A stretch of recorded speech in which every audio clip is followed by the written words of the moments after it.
मुंबईत भाजप आणि एकनाथ शिंदे यांच्या पक्षानं जोरदार पोस्टरबाजी केली आहे. का त्यांना स्वीकृत नगरसेवक करायचं आहे का? इथे स्वीकृत करायचं आहे ठाण्यात किंवा मुंबईमध्ये? त्याला येड्यांचा बाजार आहे. या लोकांची येड्यांची जत्रा भरलेली आहे. परदेशी अध्यक्ष, प्रधानमंत्री, नेते येतात आणि जातात. यात राजकीय पक्षांचा काय संबंध आहे? हे मला कोणीतरी सांगितलं की अख्खी मुंबई भाजप आणि शिंदे गटाच्या लोकांनी मॅक्रॉनच्या स्वागतासाठी रंगवून ठेवली आहे, पोस्टरबाजी केलेली आहे.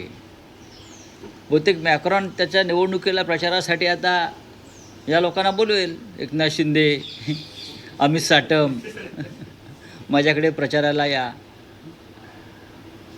फ्रान्समध्ये जेवढे त्याचे कधी एवढे पोस्टर नसतील लागले तेवढे या मुंबईत लागलेले आहेत. बोललो ना, येड्यांची जत्रा आहे. हे जे सगळे लोक आहेत यांना काय वाटतं कळत नाही. अख्खी मुंबईचं ट्रॅफिक जाम करून ठेवलं आहे. मला आता कोर्टात जायचं आहे. आत्ता चेक केलं मी, 4 तास लागतील सांगितलं. का? तर मॅक्रॉन येणार आहे. मॅक्रॉन येतात ना. यापूर्वी का परदेशी पाहुणे आले नाहीत का या मुंबईमध्ये, या देशामध्ये? पण मॅक्रॉनपेक्षा हा प्रधानमंत्री मोदींचा शो असेल. ते आता गाड्यातून दाखवणार, see mister Macron, your all photos, my party has done this. हां, बोला ना, येड्यांची जत्रा आहे. काय करणार आता? आलिया भोगासी. शेवटी या देशात राहायचं आहे. तापसी पन्नू ना, तापसी पन्नू ही तिच्या तोंडून निघालेले जे शब्द आहेत, नमस्कार करून, मुझे देश में रहना है, ही या देशाची स्थिती आहे. तुम्हाला या पहिले काय म्हणायचे, इस देश में रहना होगा तो वंदे मातरम कहना होगा. आता काय, इस देश में रहना होगा तो मोदी मोदी करना होगा. हां, हे जाऊन सांगा कोणीतरी मॅक्रॉनला. राऊत साहेब, असं दिसतं आहे की 2 पक्षांमध्ये स्पर्धा आहे. कोण जास्त जोरात स्वागत करते, भाजप की शिंदे शिवसेना? जी पोस्टर्सचं युद्ध दिसतं आहे. नाही, कदाचित मॅक्रॉनच्या सरकारमध्ये उपमुख्यमंत्री पदाची सुद्धा स्पर्धा सुरू होईल भविष्यामध्ये, की आमचा एक माणूस फ्रान्समध्ये उपमुख्यमंत्री करा. काही मुलं, हे येड्यांची जत्रा आहे. हे सरकार आणि हे पक्ष म्हणजे येड्यांची जत्रा आहे. हे बघा, मॅक्रॉनसुद्धा हसेलाच. मॅक्रॉन त्याच्या बायकोला फोन करून सांगेलाच. हेच ते मॅक्रॉननं त्यांच्या बायकोने त्यांच्या कणफडात मारली होती विमानात आणि टी व्हीवर पाहिलं. ठीक आहे, चांगलं आहे, करा स्पर्धा करा. राऊत साहेब, आता दुसरा विषय आहे अजित पवार यांच्या अपघाती मृत्यूचा.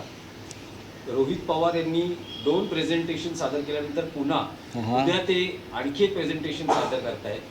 त्याआधी जी माहिती समोर येते की अजित पवारांच्या अपघाताचा खाजगी गुप्तहेर संस्थेकडून तपास होण्याची शक्यता आहे आणि ब्लॅक बॉक्स खराब झाल्याची माहिती समोर आली आहे.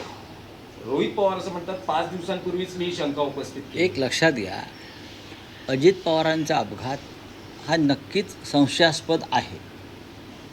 आणि रोहित पवार हे फक्त राजकीय नेते नसून रोहित पवार हे त्यांच्या कुटुंबाचे महत्त्वाचे घटक आहेत. ते विधिमंडळाचे सदस्य आहेत. त्यांच्या कुटुंबातल्या लोकांना जर संशय असेल आणि सरकारच्या तपासावर विश्वास नसेल, तर इतकं मोठं कुटुंब आहे, महत्त्वाचं आहे महाराष्ट्रातलं, देशातलं. त्यांनी जर स्वतंत्र एजन्सी मार्फत काही माहिती काढण्याचा प्रयत्न केला असेल तर त्याच्याकडे तुम्ही सकारात्मक दृष्टीनं पाहिलं पाहिजे. इतका मोठ्या नेत्याचा मृत्यू संशयास्पदरित्या होतो आणि कुटुंबाचा सरकारी तपास यंत्रणेवरती विश्वास नाही. माझ्या माहितीप्रमाणे अजित पवार यांच्या ज्या काही फाईल्स होत्या, ज्यासाठी ते भाजपात गेले, ती फाईल पुन्हा उघडण्यात आली होती त्यांच्या मृत्यूपूर्वी. खास करून जरंडेश्वर साखर कारखान्याचं कर्जाचा विषय होता. ती फाईल इथून अमित शहाकडे गेली क्लोज करण्यासाठी. पण अमित शहाने त्याच्यावरती ही फाईल क्लोज करू नये असा निगेटिव्ह शेरा मारून पुन्हा महाराष्ट्रात पाठवली. आणि त्यानंतर भाजपचे मंत्री बोलायला लागले, तुमची फाईल बंद झालेली नाही दादा. आणि मग दादा म्हणाले, तुमची फाईल आमच्याकडे आहे. इथून ती सुरुवात झाली. ज्या कारणासाठी अजित पवार हे भाजपाबरोबर गेले ते कारण संपलंच नाही. त्याच्यामुळे दादांनी मागे फिरण्याचा जो एक पुनर्विचार सुरू केला, तिथून या सगळ्या रहस्यमय घडामोडींना सुरुवात झाली. अमित शहाने ती फाईल बंद करण्यास नकार दिला. आपण जर कोणाला मिळाली तर त्या फाईलवरची शेरे जाऊन पाहू शकता. खास करून जरंडेश्वर साखर कारखान्याची जी फाईल आहे, जे जो कर्जाचा विषय आहे त्या संदर्भातला वित्तीय संस्थांचा, त्यात घोटाळा झाल्यामुळे जरंडेश्वरची संपत्ती जप्त करण्यात आली होती दादांची वगैरे. पण ती फाईल अचानक उघडण्यात आली आणि केंद्रीय सहकार मंत्र्यांनी ती चौकशी थांबवू नये, फाईल क्लोज करू नये अशा प्रकारचा शेरा मारून ती फाईल महाराष्ट्रात पाठवली. आणि त्यानंतर महाराष्ट्रात गेल्या 3 महिन्यापासून दादाविरुद्ध भाजपा हे सुरू झालं. आणि जर ज्या कारणासाठी मी आलो, सुरक्षा मागण्यासाठी, प्रोटेक्शन मागण्यासाठी, तेच मिळत नसेल तर इथे थांबायच्या कशा करता. त्यातून मग विलिनीकरणावरती आणि एकत्र येण्यावरती चर्चा सुरू झाली. हा विषय एवढाच आहे आणि माझ्याकडे एवढीच माहिती आहे. धन्यवाद. बस शासकीय दुखवट्याच्या दरम्यान ते झालं, ते आलंय ना ते. शिक्षण संस्था ते आज आलेलं आहे. मुख्यमंत्र्यांनी कारवाई केलेली आहे. बोला, और क्या है, बोलिए. पाच पवारांना क्लीन चिट मिळालेली आहे. अधिकृतरित्या आज अहवाल समोर आलेला आहे. मुंडवा जमीन घोटाळा प्रकरणामध्ये पाच पवारांचा कुठलाही थेट संबंध नाही. कारगे समितीचा अहवाल बावनकुळेंपुढे सादर झाला आहे आणि व्यवहारासाठी मदत केलेल्या 2 अधिकाऱ्यांवर मात्र कारवाईची शिफारस केली. बघा, अद्याप हा अधिकृतपणे अहवाल समोर आलेला नाही. या जरतरच्या बातम्या आहेत आणि सूत्रांच्या बातम्या आहेत.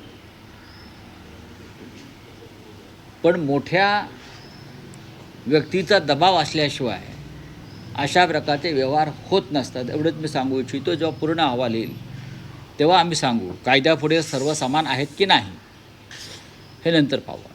अब्दुल सत्तारांचा विषय आहे. अब्दुल सत्तार आणि सलमान खान यांना भारत पाकिस्तान सामन्याचा विषय आहे. एक भारत पाकिस्तान सामन्यासंदर्भातला विषय आहे. संपला विषय. नाही, एक आप बोलिए, भारत आप बोलिए. पाकिस्तान संदर्भातला विषय आहे.